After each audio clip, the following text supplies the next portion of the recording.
Lieutenant general retired Faiz Hamid को बाज़ाब्ता तौर पर चार्जशीट कर दिया गया। सियासी सरगर्मियों में मुलव्विस होने, सीक्रेट एक्ट की खिलाफ वर्जी, रियासत की सलामती और मफाद को नुकसान पहुंचाने, इख्तियारात और सरकारी वसाइल के गलत इस्तेमाल के इल्जामात। आर्मी एक्ट के तहत कार्रवाई की जाएगी।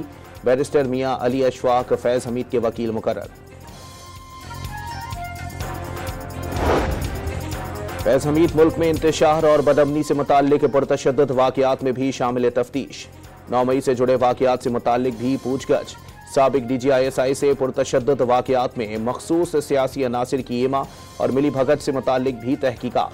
फील्ड जनरल कोर्ट मार्शल के अमल के दौरान lieutenant general retired Faiz Hamid को कानून के मुताबिक तमाम कानूनी हुकूक फराहम किए जा रहे हैं। ISPR का एलामिया।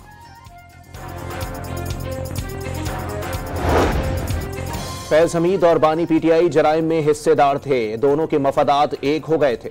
बानी PTI ने 10 साला प्रोग्राम के लिए फैज हमीद को आर्मी चीफ बनाने की ठान ली थी।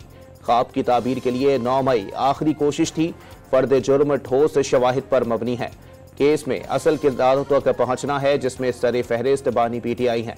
वज़ीर दिफा ख्वाजा आसिफ की गुफ्तगू।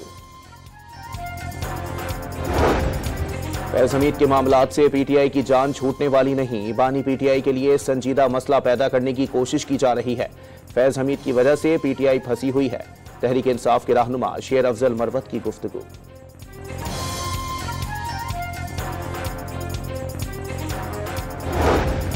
फैज हमीद को चार्जशीट कर दिया गया तो बानी PTI कैसे बचेंगे? सेनेटर फैसल वावडा ने साबिक वजीर आजम के लिए मुश्किलात और इम्तिहान की घड़ियां शुरू होने की पेशगोई कर दी। कार्रवाई का दायरा वसी, बानी PTI और उनके साथियों का भी ट्रायल होने का दावा।